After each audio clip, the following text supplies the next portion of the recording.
Good evening, all the brothers and sisters.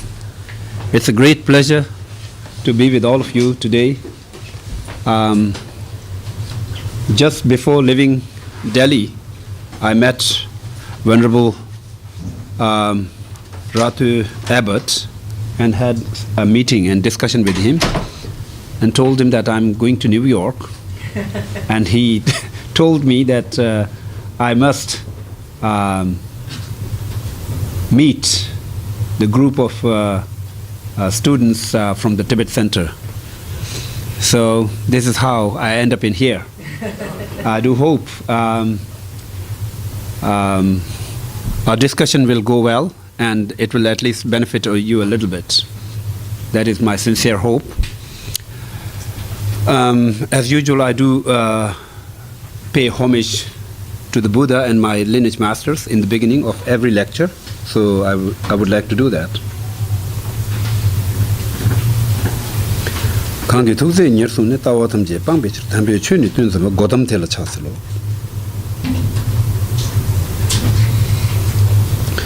Kangi tukje dewa chembe yin kusum goban chogen kechila tunze lama rinjin tabi ku doje chensha pemur ko chase.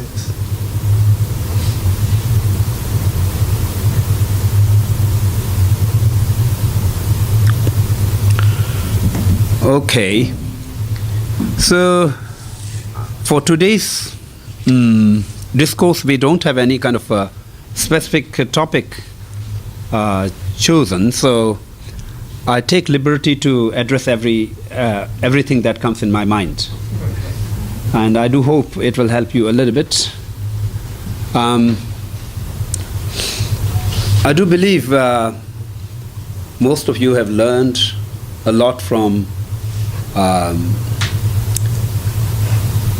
Most Venerable Kyongla Rinpoche for many years, and of course from Most Venerable Ratu Khen Rinpoche for many years.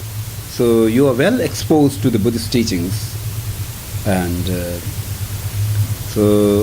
and at the same time I do believe there are some newcomers who may not be that well exposed to many parts of the Buddhist teachings. So let's begin with some kind of general introduction, and then I think if you have any questions, we will get into the kind of later part of this discourse, where you can come up with your qualms or whatever it is. Okay? So in general, I would like to say that if we try to summarize Buddhist teachings in general, we put it in this way, like the basis, that is one part, and the path, that is the second part, and then the fruition or the result, that is the third part. So whatever we do in our life should have a basis. And there should be a kind of an objective, what we seek to achieve, and then there should be a method to achieve that. So in the similar way, in the ancient kind of belief system that come from ancient India, follow the similar things. From that point of view,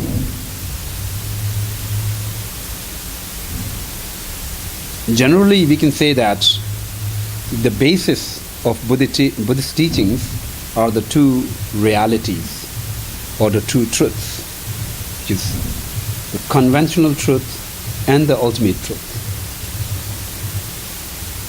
And that conventional truth and the ultimate truth is something that is prevalent all over the world. It is existing, surrounding us every moment. But if we are not exposed to this idea, we may not know it. What is the conventional truth? What is the ultimate truth? And particularly ultimate truth, the knowledge about ultimate truth is very difficult to kind of how to say, explore, unless we learn these things from some kind of ancient text or some kind of well-trained masters. So when we are talking about conventional truth, we are talking about the general kind of reality that is very obvious to all of us, based on our day-to-day experiences, based on day-to-day kinds of, how to say,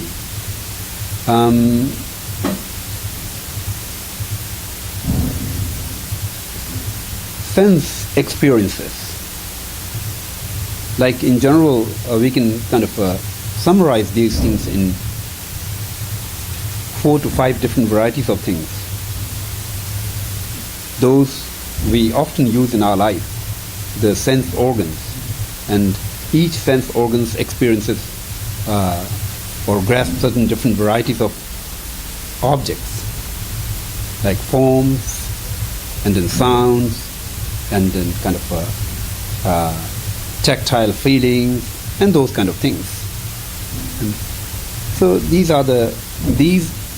all of the things fall into the category of conventional truth. And then when we talk about the ultimate truth, we go beyond that. We try to go beyond the surface. Up to the conventional truth, we are just touching the surface. Whatever is appearing, whatever we are hearing, whatever is kind of appearing to our experiences, day-to-day kind of experiences. Now when we try to kind of explore the area of ultimate truth, it's much more profound. It goes beyond that kind of surface, and we are trying to touch the profound reality behind the surface. So if the conventional truth, we take it as a kind of a movie set where everything is shown to you as they want to show it to the public, but the ultimate reality is like the backside of the movie set. Backside of the movie set is always empty of whatever is shown. So it's like that.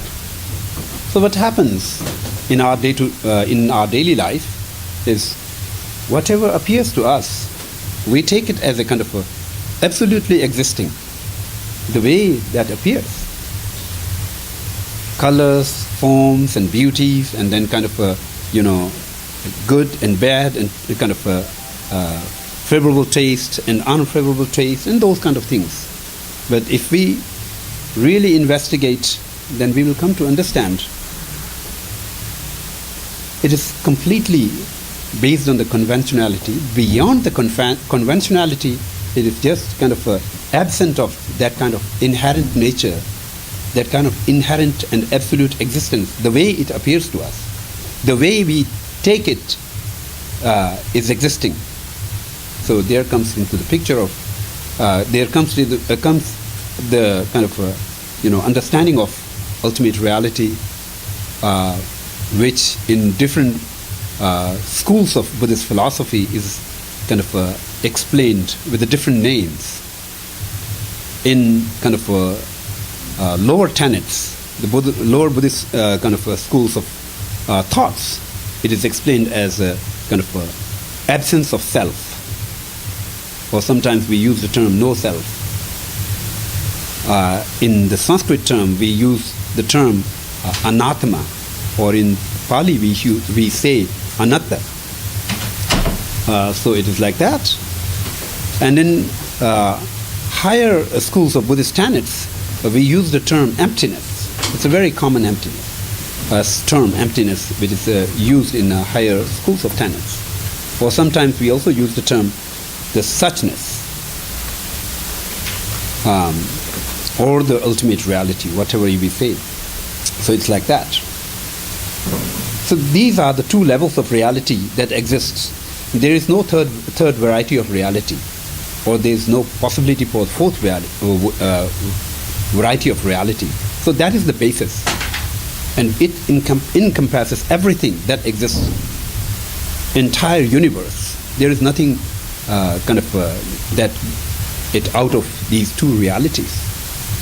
So based on these two realities, then comes out the method to derive out information from these two realities, the structure of path, the instructions, what to train into, and then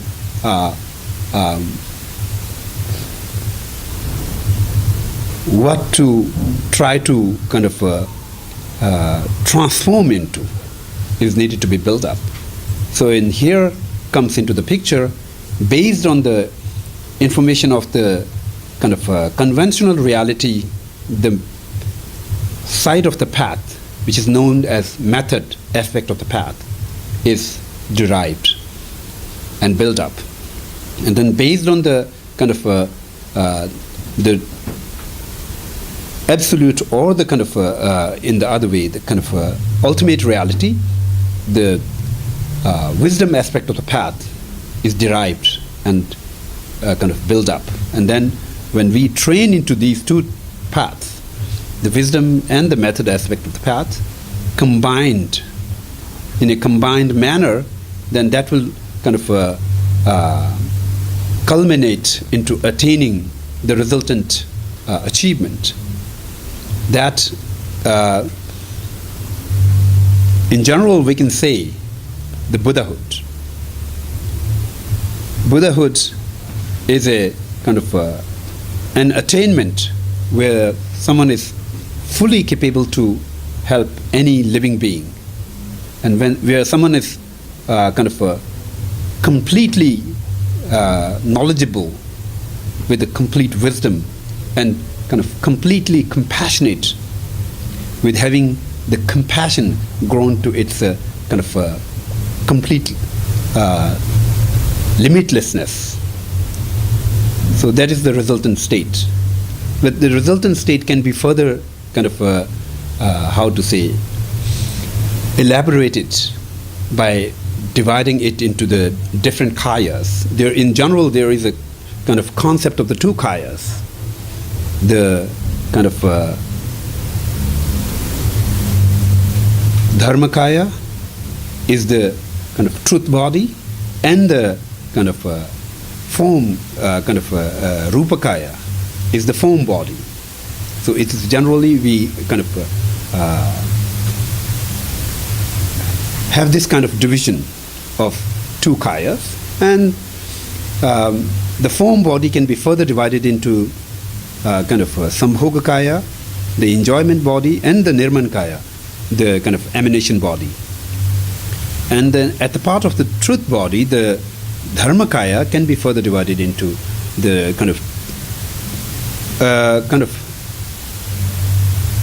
truth body, and then there is a wisdom truth body, wisdom body. So these are four different kayas. There is also a concept of 5 kayas and all those different variety of things, but then the real essence lies there in the truth body and then the form body. So in general, as a a result of training into the wisdom path of the wisdom aspect of the path, the truth body is produced. As a result of training into the method aspect of the path, the form body is produced. But it is simply impossible to have one variety of body produced independently. These two varieties of body, the truth body and the a form body, have to definitely exist in a combined manner. It has to arise simultaneously. There is no way that they can arise independently from each other. So from that point of view, it is really important to train while we are training into the path, it is really important to train into the both aspect of the path, the wisdom aspect and the method aspect. So what does the wisdom aspect means? As I told you earlier, wisdom aspect here stands for the thorough understanding of the ultimate reality, the profound nature of the things. And the method aspect of the path is the application of the kind of positive and good deeds that is conventionally accepted to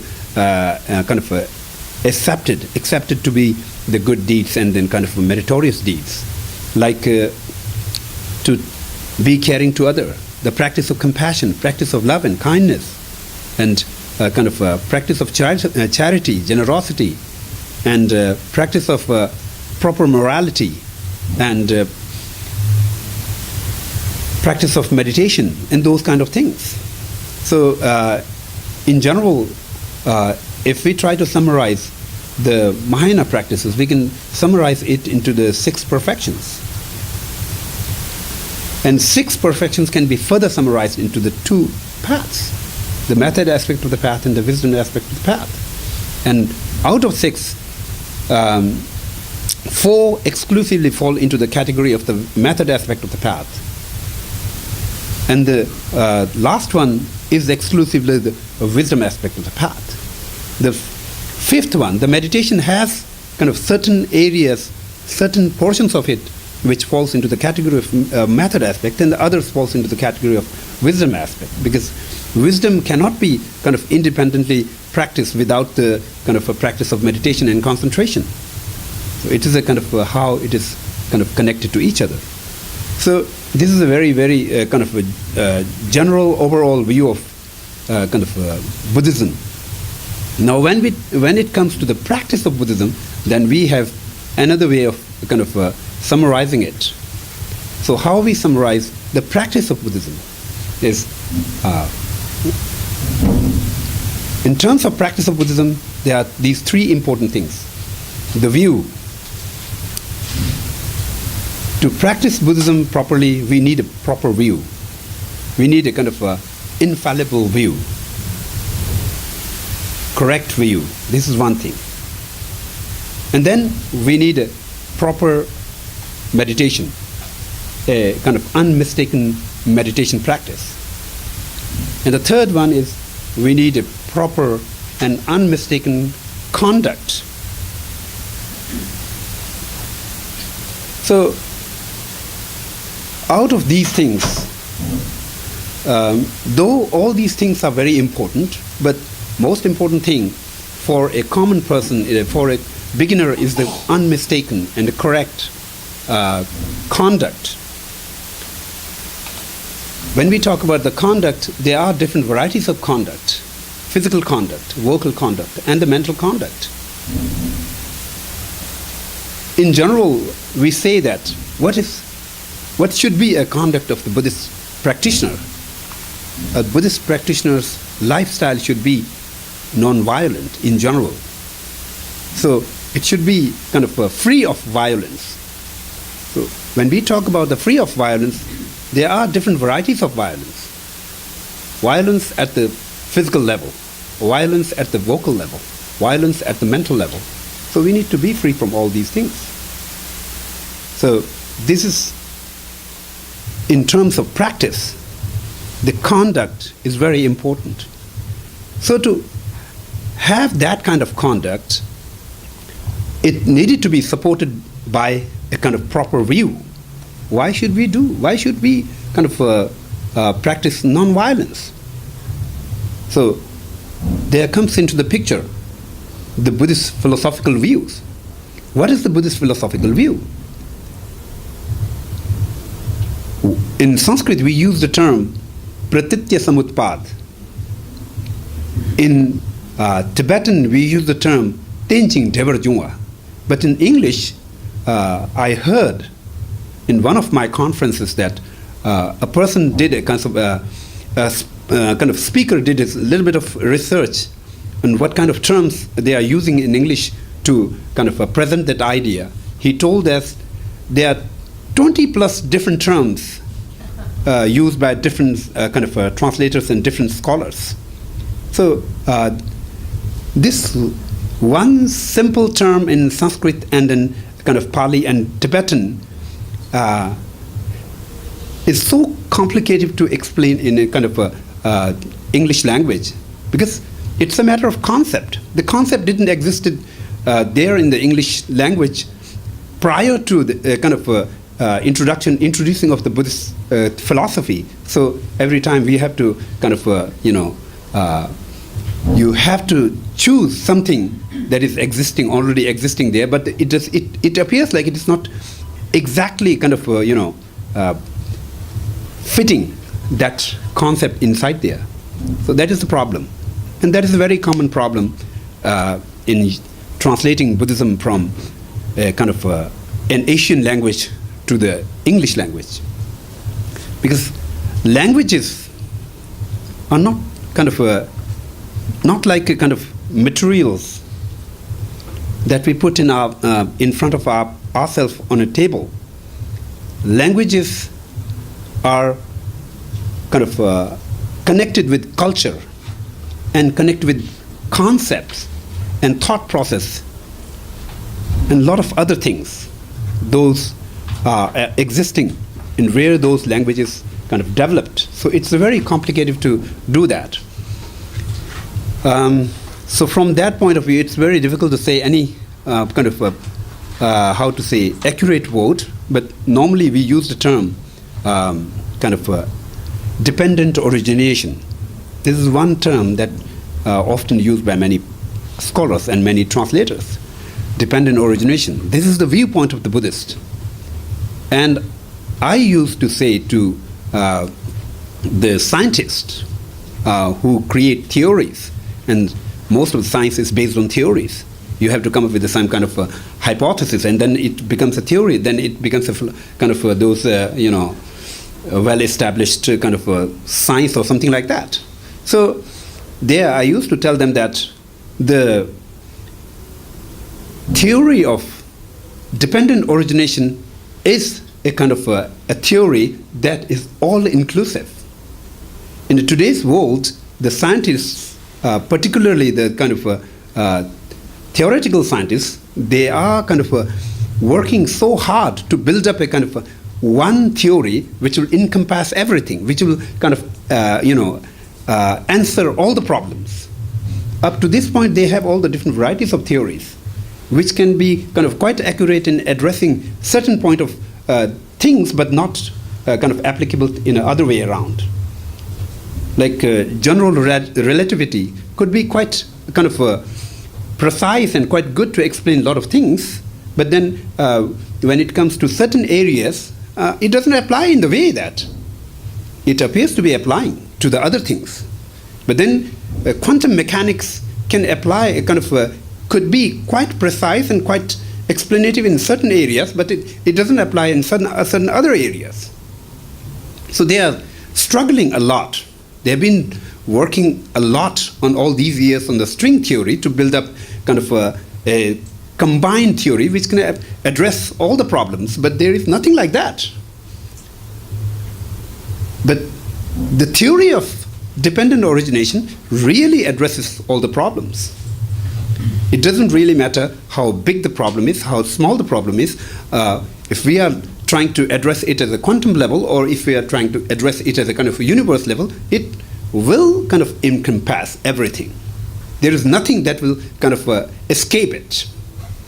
But somehow, I don't know if the scientists are interested in kind of build up that kind of theory based on the kind of dependent origination, concept of the dependent origination or not. So the Buddhist philosophy philosophical viewpoint is dependent origination. Because of the things originating dependently on each other, so that kind of gives a reason to us, a valid and strong reason to us why to avoid violence. It is not that ourselves and the others are completely kind of separate and independent to each other. Self and others are interconnected in many ways. They are dependent on each other and from many ways. From that point of view, it is unacceptable to be violent. Normally, people could be violent to themselves and also could be violent to others. Most of the time, violent to others. So if we accept the interconnectedness, it will definitely reduce that attitude to be violent. So the Buddhist practice of non-violence is built up on the Buddhist viewpoint of the philosophy of interdependent, dependent origination. Everything is existing through the dependent origination, not being completely independent of any other things. So this is one thing. And then from there comes, with such a viewpoint and with such a conduct, then how to kind of combine everything to attain the resultant object is to meditate. There should be a proper meditation,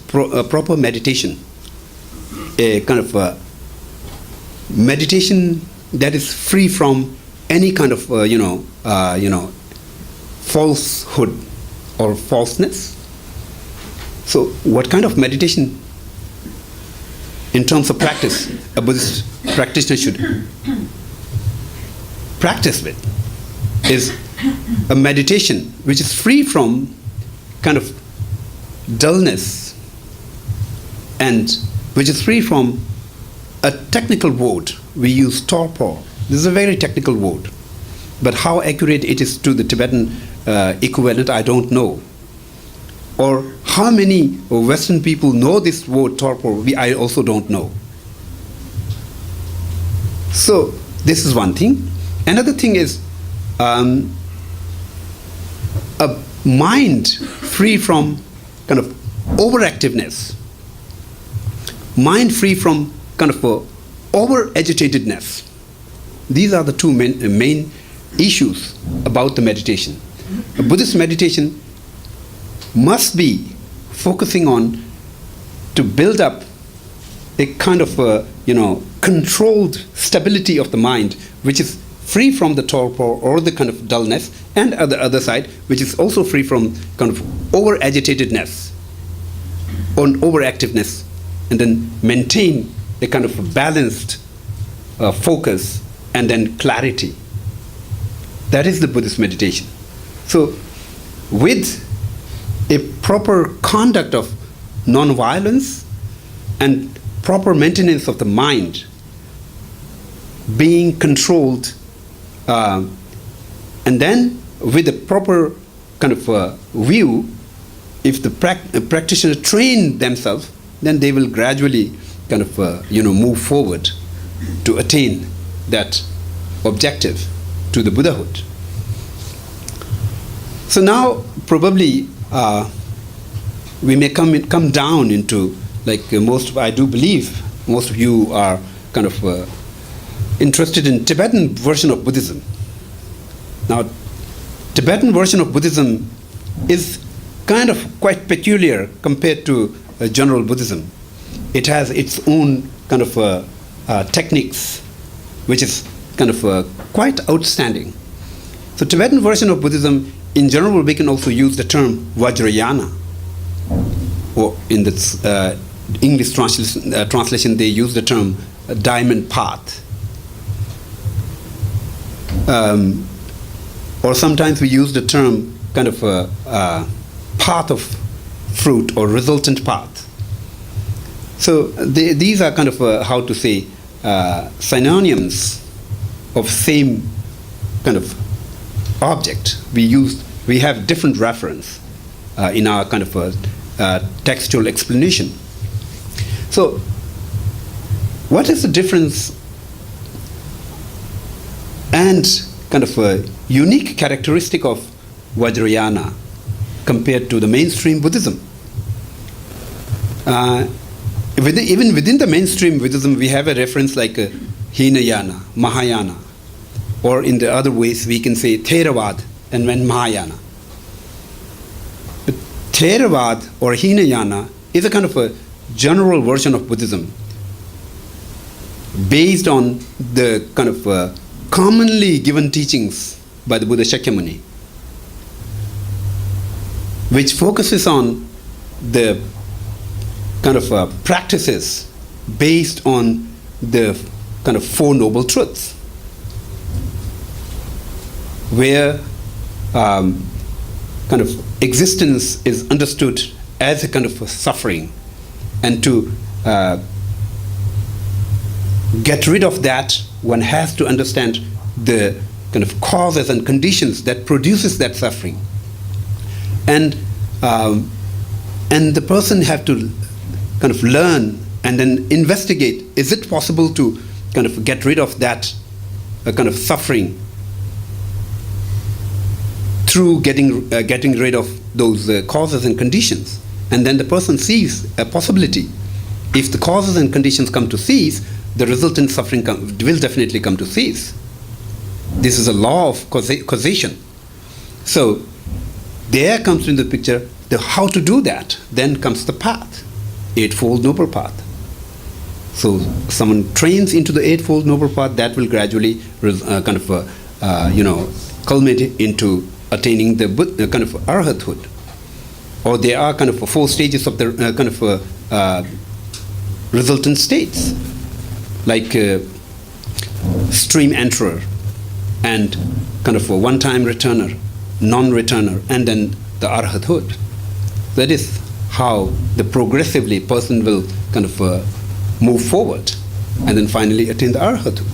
But then in the Mahayana tradition, it goes beyond that. The goal is not just to liberate oneself from that suffering. The goal is to liberate all the living beings. The objective is to liberate all the living beings. And to do that, the person needs to attain some kind of higher level of wisdom and higher level of compassion. Not just enough. It is not just enough to attain the arhathood, just to be kind of free and liberated from the suffering oneself. So there comes into the picture like an extended training, extended practice of the 6 perfections for many, many eons, for thousands and thousands of lifetime. Then only after that, as a result of that, someone will attain the Buddhahood, where they have infinite wisdom and infinite compassion, and an infinite kind of a magical power, so that they can benefit infinite beings. As far as we talk about the Vajrayana and then general Mahayana, the goal is same, but the methods, there are differences in terms of the method. In general Mahayana, the main practice is the 6th perfection, as I told you. The perfection of generosity, and perfection of morality, perfection of perseverance, and perfection of forbearance, and perfection of meditation or concentration, and the perfection of wisdom. These are the 6 perfections. But when we come into the Vajrayana, it goes beyond that. Of course, the 6 perfections are the practices of the Vajrayana practitioner, but there are some certain kind of unique techniques, those we don't find in the general Mahayana practices, that is found only in the Vajrayana training, which, because of those techniques, the kind of path is kind of quickened, so the time of attaining the Buddhahood will be shortened. So what are those paths? What are those techniques? That could be a natural question. So to encompass all the Vajrayana practices and Vajrayana tradition, we can say that is the deity yoga. Deity yoga is a technique of meditating on the deities, visualizing the deities, and then doing offerings, and kind of doing the practices of purities, 4 varieties of purities, like pure abode of the deity, and pure body of the deity, and pure belongings of the deity, or the wealth of the deity, and then pure actions of the deity. These are the four pure kind of practices that is kind of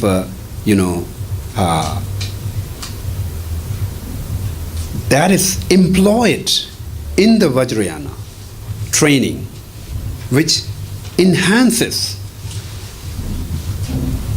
the practices of six perfection, and it kind of strengthens it and make it so powerful that it speeds up the process to attain the resultant Buddhahood. But it comes with a lot of details. To carry on a practice of deity yoga, there are kind of a preconditions the person should meet. One should take initiation, one should take precepts, and one should train well in those precepts according to the pledges made in the initiation, in the front of the master, in the presence of the deity. So maintain the pledges and the commitments pure, intact, and must have strong sense of kind of unshakable trust and devotion in the deity. These are the very important kind of substances, those are needed. And if these substances are kind of collectively brought together, then Vajrayana really kind of helps to strengthen and speed up the process. So it's like that. But Vajrayana has kind of different levels. So at the different levels of Vajrayana kind of practices, there are different levels of kind of trainings. Those can be added up. So in general, the deity yoga is a very common for all the Vajrayana kind of practitioners and the practices, all the levels of Vajrayana practices, which also involves recitation of the mantras and visualization of the mantras, visualization of the deities, and kind of emitting of the rays of light, and then kind of emitting of the nectars, and then kind of purification of the negativities, and enhancing of the life force, and a lot of those things. So these are like that. So I think I should stop here, and then we should have some kind of how to say question answer. If you have any questions, you're most welcome. Let the microphone come to you. We're recording this, so I know it's fixed. So raise your hand first.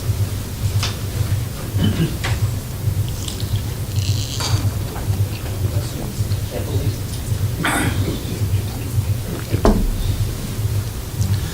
Oh, that's fine.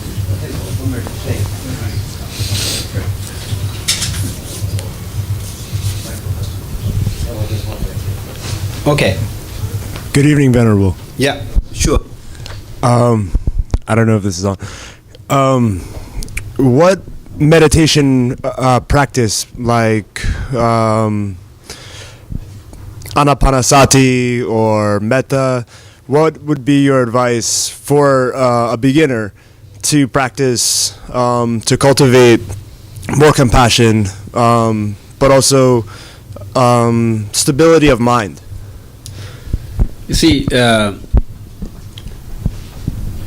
the meditation training of anapanasati is, I think, very strongly taught in the Theravada tradition and the kind of Hinayana tradition. But it is not unknown to the kind of Mahayana tradition, or it is also not unknown to the Vajrayana tradition. But it is not kind of, how to say, widely practiced in the kind of communities where Vajrayana is kind of prevalent, and where Mahayana is also prevalent. But the concept is there, and there are people who practices those things. So, but it is a kind of a very helpful practice for a beginner to calm down their mind, and to kind of what happens in general in today's busy world, we are all lost. in a kind of external world. We are all chasing the external material kind of prosperity. We are all running after that. So when we are living that kind of lifestyle, we seldom think about kind of focusing our mind within our system, within our body and within our system, and try to kind of build a calmness through that process. So in that case, for a beginner, Anapanasati and Metta is a kind of more or less like a kind of loving kindness practice. So it's a very helpful. But when you train in them, it's really helpful to have a kind of well experienced and well trained master to guide you through that. So in the West, there is a very common trend to learn everything through the books, but that is not going to work at all. You may get to a certain step, but it won't get you beyond that. It won't get you beyond that. Just imagine, I heard Japan produces some kind of little gadget like this, and to use that, they produces this thick book of manual. So just to use this kind of gadget, you need this thick book of manual. How can you train your mind by kind of reading some couple of books? It says kind of it may get you some kind of basic techniques, but it won't get you really through. So it's good to read books and know something, but it's much better to sit with the master, an experienced, well-learned master, and then learn step by step, and then they will kind of guide you. They will guide you when you go wrong. So it is like that. Okay? Thank you. Gentleman here.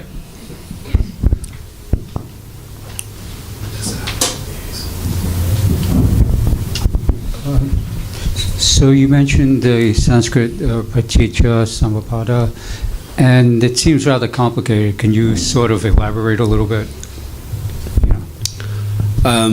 You see, Paticca Samuppada, in Tibetan it is translated as Tenching Devarjung. Actually, I'm not an expert of Sanskrit, but they say when you learn Sanskrit, their Sanskrit is a quite peculiar language. It is so kind of a well-organized language, where they do have kind of dhatus, and they do have those kind of different varieties of terms, and then they can match together so well and then create a new word. It works that way. But that kind of organizing is not there in many other languages. So it makes things very complicated. But fortunately, with the Tibetan, what happens, Tibetan kind of grammar was built up based on Sanskrit grammar. Before they start writing the Tibetan grammar books, the grammar for the Tibetan kind of poetry and kind of this composition, those people who did that, they learned the Sanskrit. They became a kind of a scholar of Sanskrit, well-established scholar of Sanskrit. After that, they take the idea from there, and then they build up the entire kind of those the texts which are kind of the rule book for the Tibetan composition and Tibetan writing and Tibetan grammar. So it makes it much easier to translate things from Sanskrit to the Tibetan language compared to Tibetan to English and Sanskrit to English. So unfortunately, it's a very complicated kind of issue to come up with. I cannot come up with the one single word to say that this is the best word to explain the concept of Paticca Samuppada. But normally they use all the different varieties of words. Some say that dependent origination, some say interdependent origination, some other use other different varieties of words.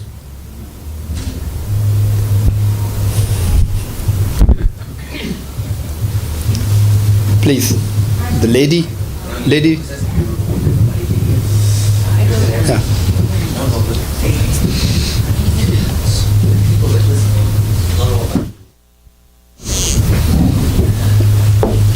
Thank you for taking a question. If study and so forth leads to Buddhahood or enlightenment or whatever, and if in that state the individual or whatever or whoever is able to terminate the suffering of all sentient beings, is that what happened during the Buddha's time? Did he become enlightened and then terminate the suffering of all living beings? And if he did, how?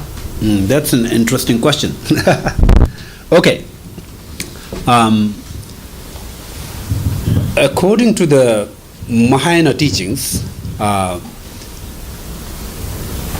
bodhisattva has kind of, in general, two goals or two objectives. One objective is to benefit others, and one objective is his own benefit, personal benefit. But out of these two goals, the benefiting others is the kind of a primary goal. And to achieve that, he seeks his own benefit to attain the Buddhahood. Because without attaining the Buddhahood, there is no way that he could be able to benefit all the sentient beings to the highest level, to his highest capability.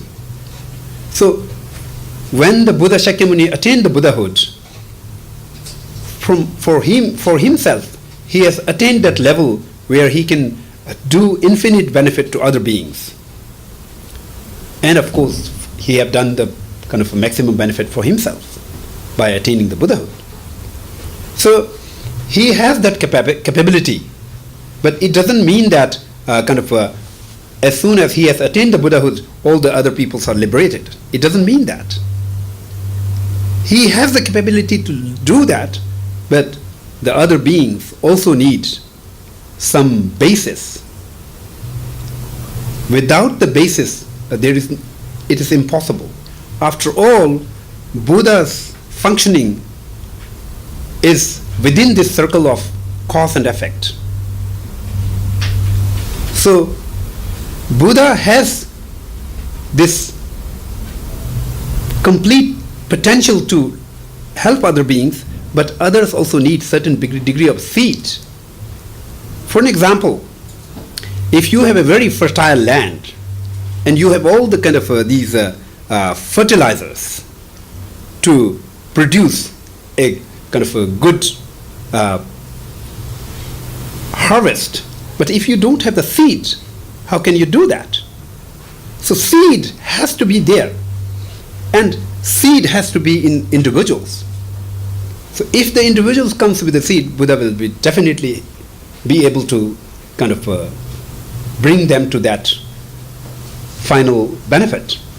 So that is what he has achieved. From that point of view, he has thoroughly and completely attained that strength and that capability. But it's because of the lack of the people, they don't benefit. Okay? Please. Question. Yeah.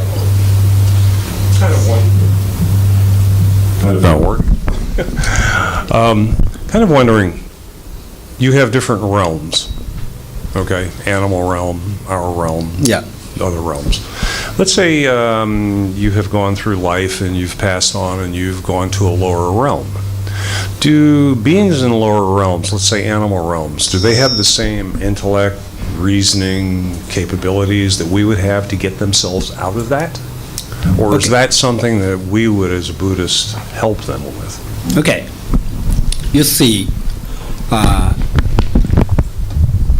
as far as the substance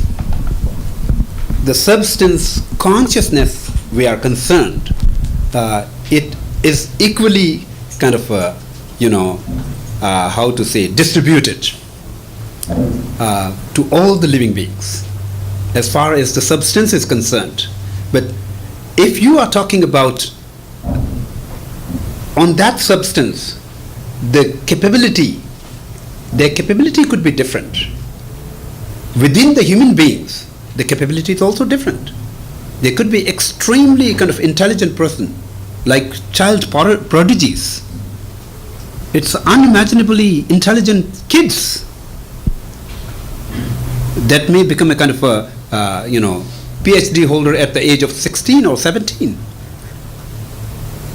But there are kind of those people with the kind of a normal level of intelligence for whom it may take many years to get to that level.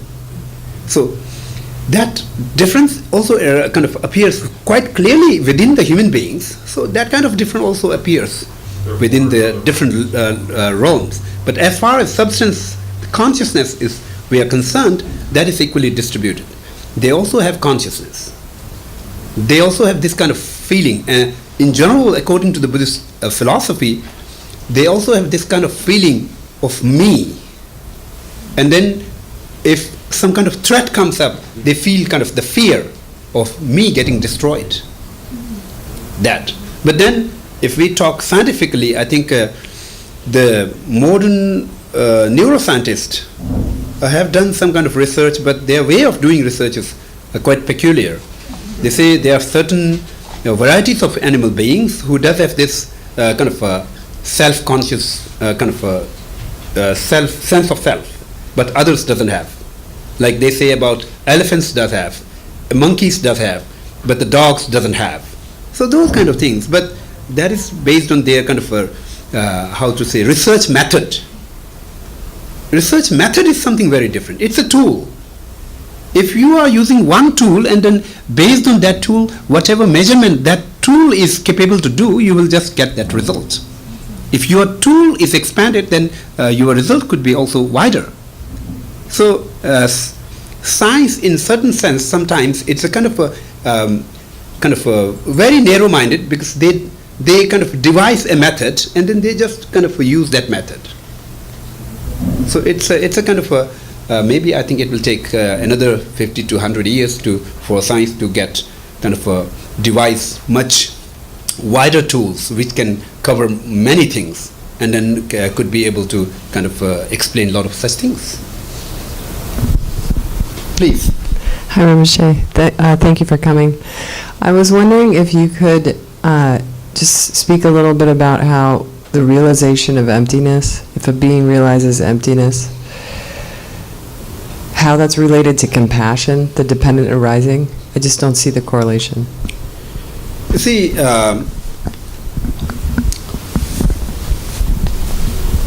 there is a reference in Tibetan language.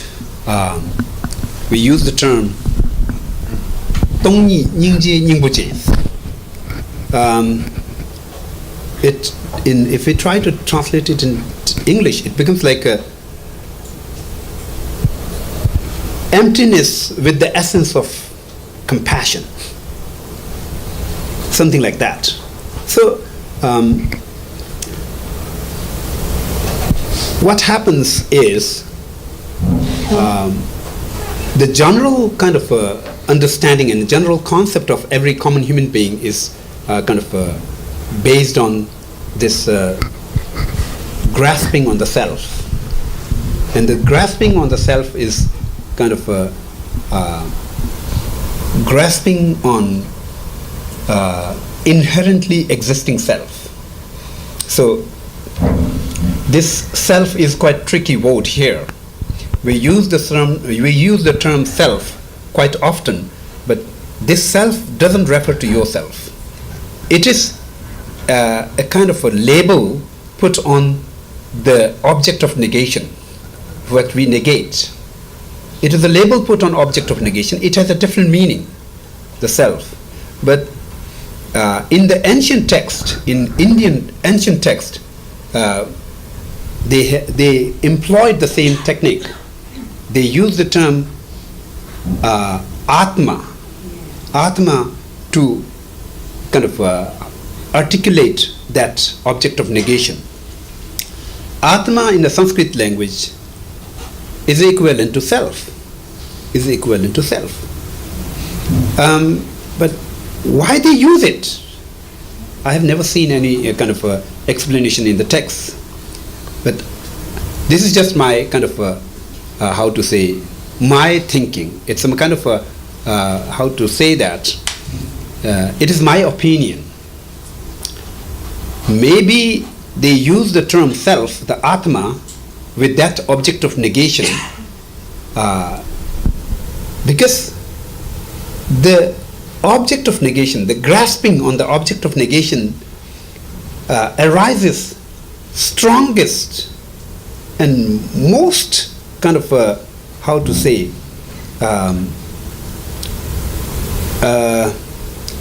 most powerful way with oneself compared to any other things. I may have that grasping with the object of negation on this table arising, with this kind of a mic arising and this cup arising in myself, but it doesn't arise in a way.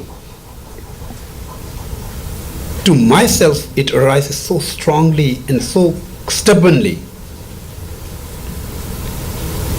So probably that could be the reason why it is used in that way. So what happens here is we know that this table is made from all these kind of parts. We know there's all these buildings and everything is made with these parts. But the moment if we suddenly see the building and someone say the building, we will have this kind of this concept immediately arising when someone say this building of university, something is the name? Settlement House. University Settlement. So University Settlement, you have this picture of kind of a entire building appearing suddenly, and then at that moment you never think about kind of the composite nature of the building. You just think about the solid building with kind of which has it is kind of appeared like blended, completely blended with that name, that identity. That is how it arises. So similarly, when it comes to us, when someone says, if someone is John, when someone says John, in generally we just kind of says yes, what, like that. But if someone says like John has done something very wrong, then at that moment the concept of John arises in you very strongly, in a very, very kind of stubborn and kind of solid and strong way. You may, in certain extent, you may sometimes feel like there is something solid existing there as a John within you, but it is a creation of our mind. It is complete creation of our mind. There is nothing like that in reality. John is a label that was created by the mind based on this basis. We have these kind of aggregates. We have body, we have these different parts of body, we have these characteristics, we have a kind of a specific variety of voice and all those things. Build up on that, then someone creates the label and then put the label John, and then with this conventionality, then we accept like John, and people accept us as John. But at that moment, those things are completely kind of doesn't have any impact. It appears like there is such a solid and important John, and that person is hurting it. That person is harming it. So that kind of grasping on the object, it exists in our life. Sometimes in a very, very kind of strong and powerful way, in other times in a little dormant way, but it exists throughout the time. It exists throughout the time. Just imagine if someone is looking for to buy $1 million house, so then at that time for them it's like, oh, this house is absolutely beautiful and absolutely kind of valuable, I must have it.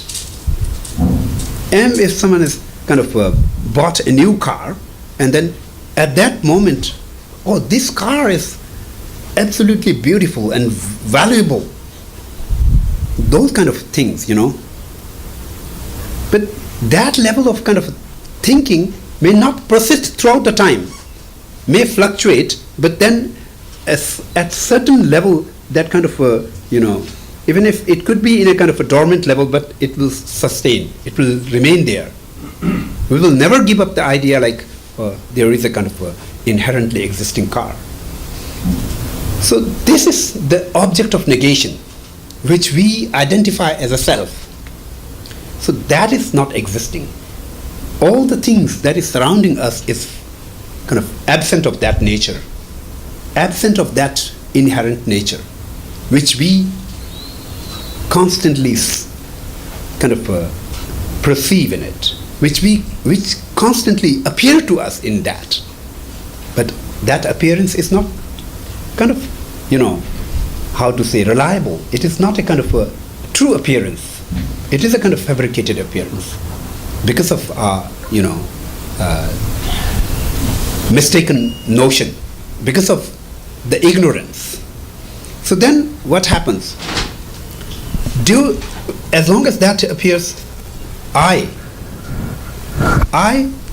as kind of independently existing, self-sustainable I, completely independent to anyone else.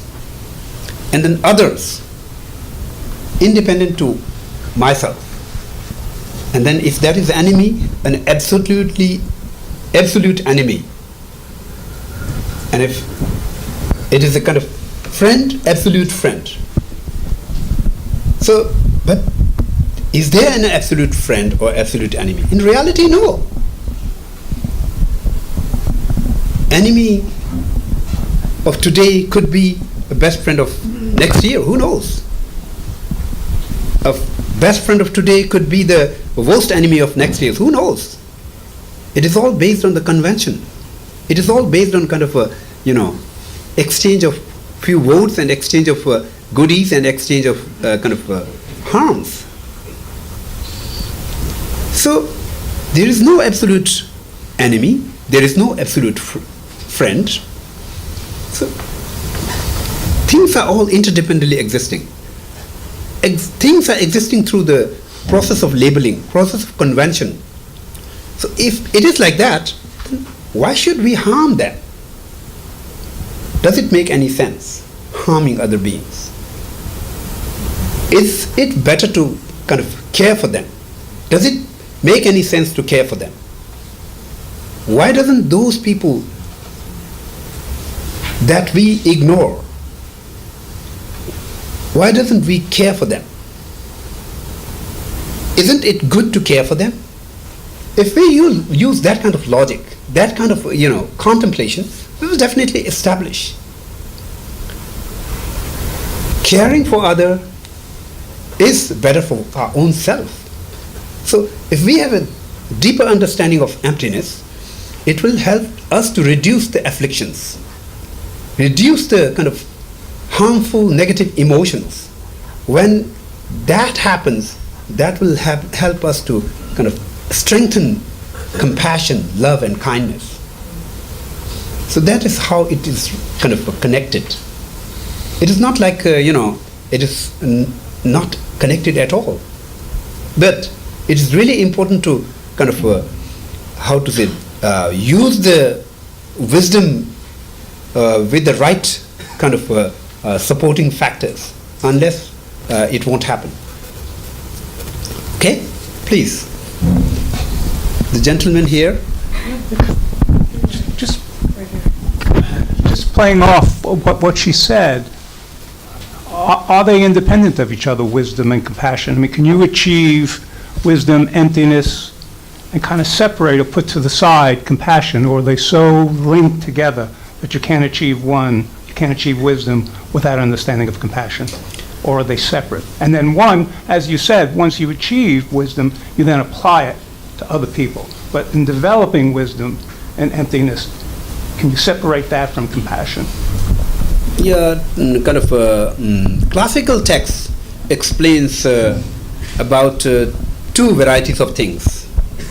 It is that highly intellectual person will first try to comprehend the emptiness.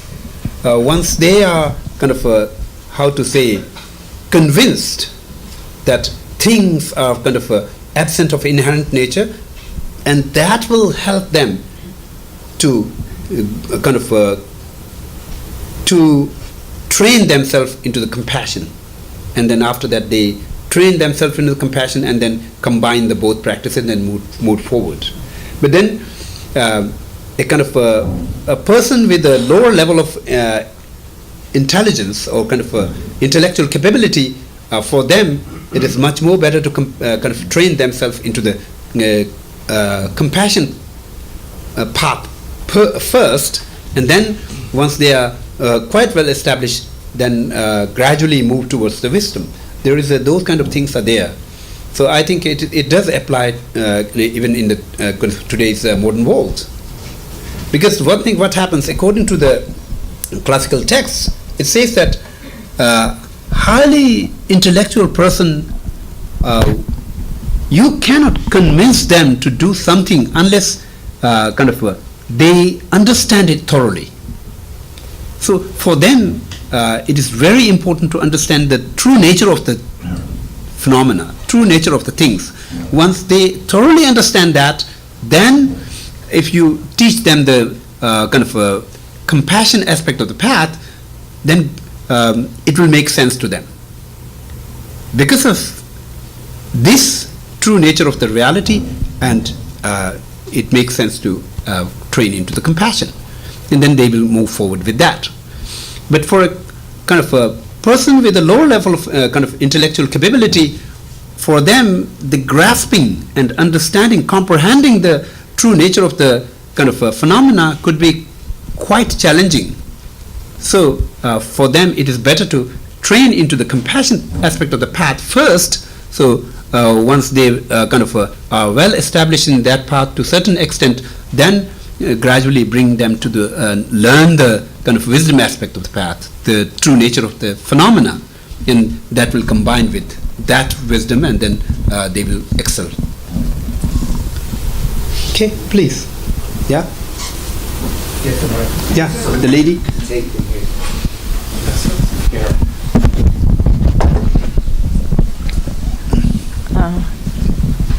Thank you very much. Sure. This morning I was meditating on death and the dissolution of the stages of death.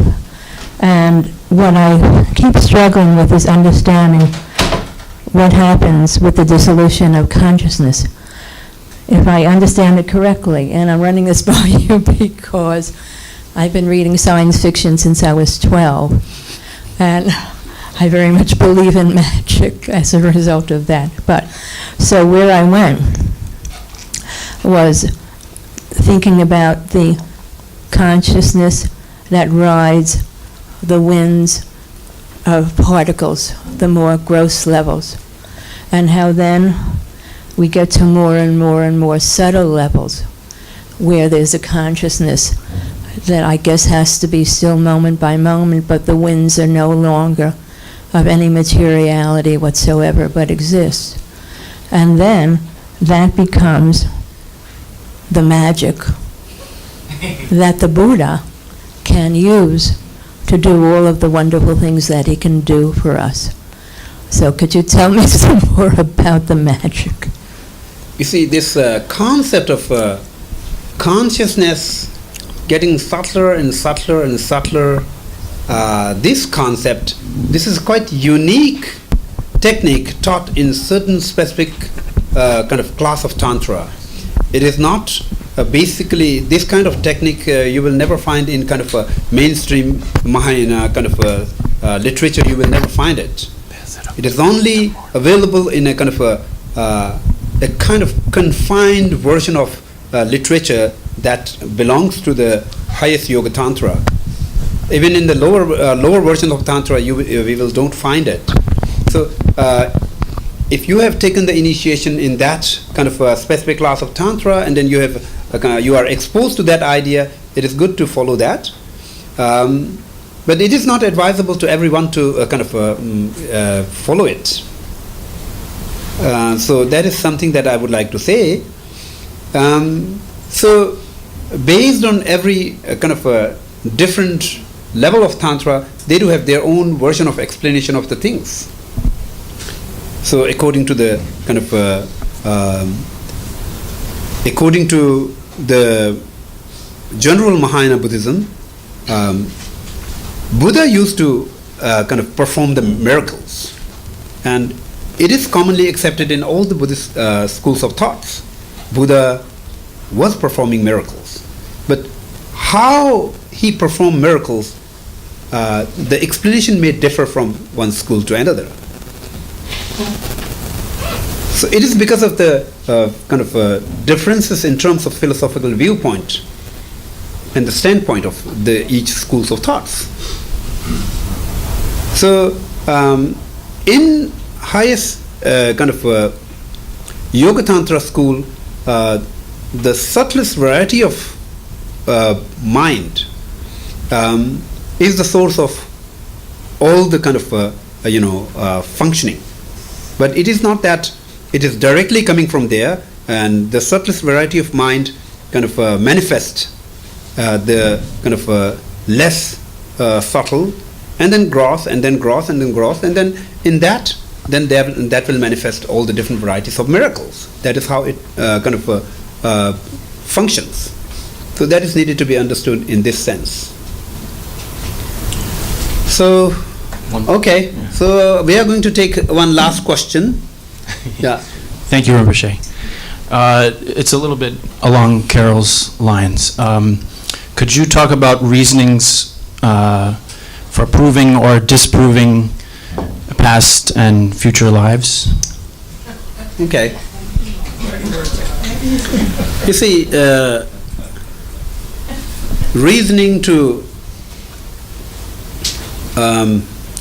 disprove past and future life, in classical Buddhist texts and literature, we find that there was a school named Charvak school. It's a non-believers. It's a kind of atheist school of ancient India. Even in ancient India, they were atheists. So they were constantly arguing against the theistic schools of thoughts. So they used to say that there is no previous life, there is no future life. You have just one life, just enjoy it. Enjoyment really matters. That is what they used to say.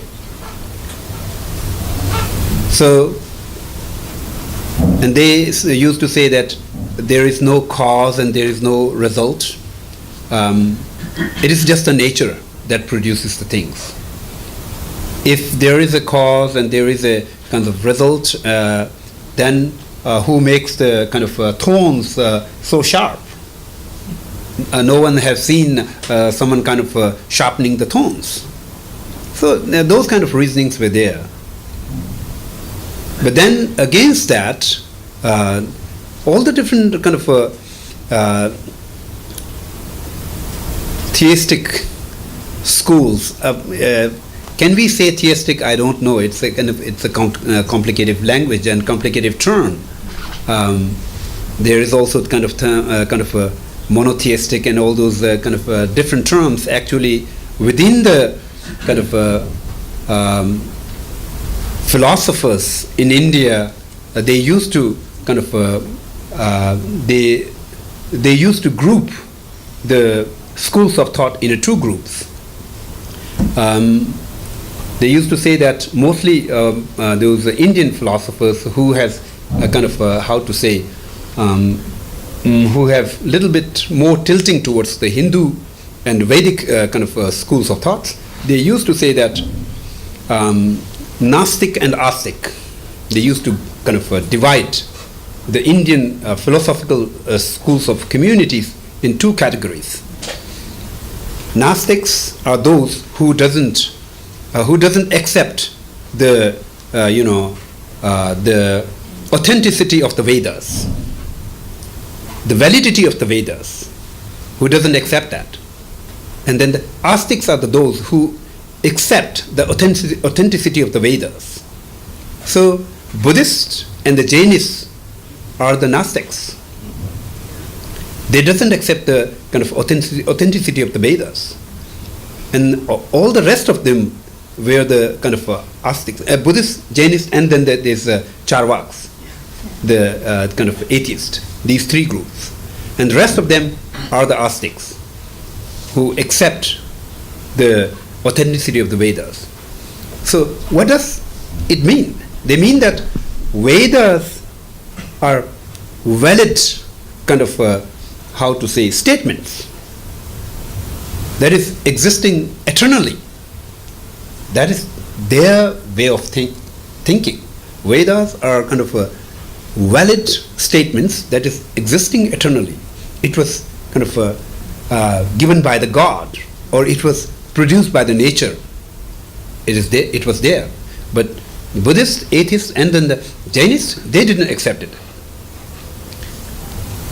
But within the Buddhist and this Gnostic, Buddhists were the only one who negated the concept of the self, the Atman.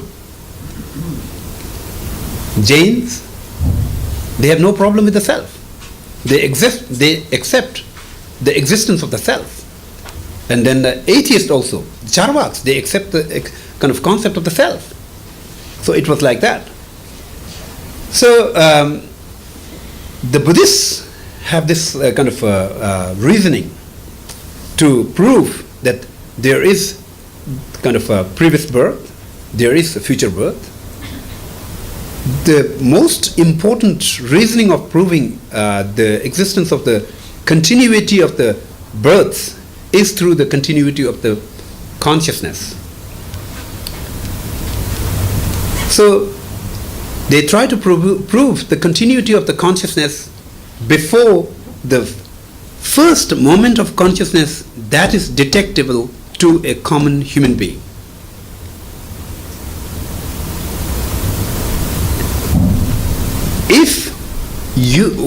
If it can be proved through the argument that the consciousness must exist before that point, then that argument will definitely push it further up, and then it will go to the point when the person was not there.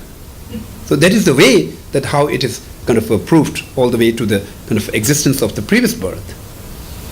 Now,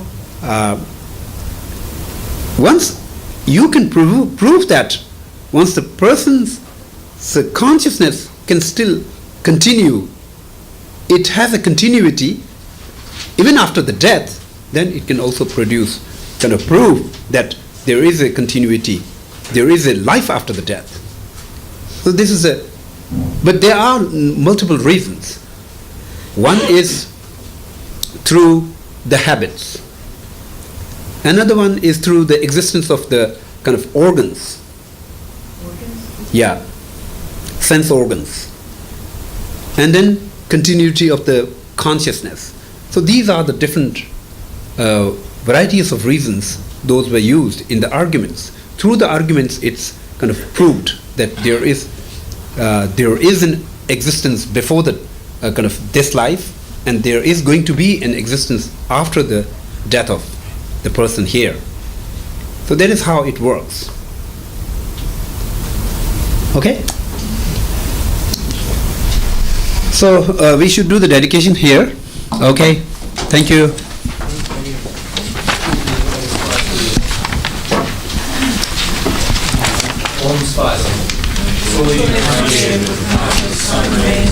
Yeah.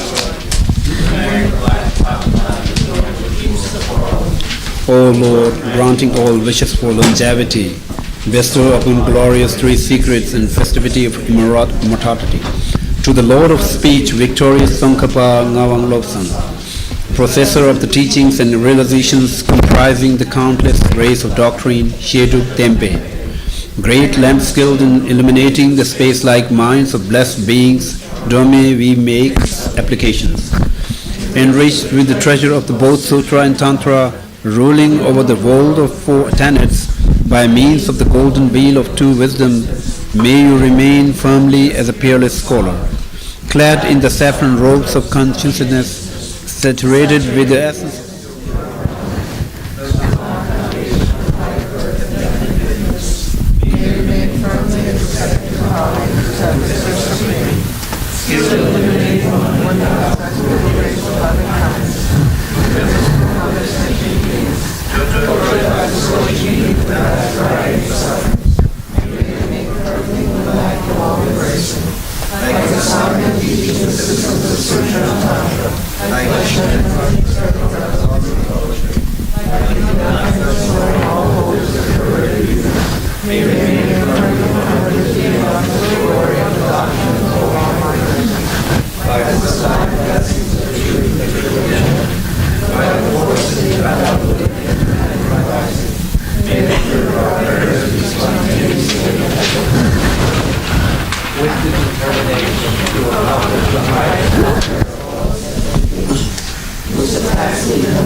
I've learned to hold them supremely dear.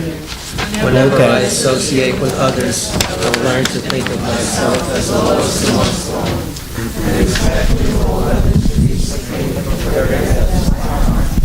In all actions, I learn to serve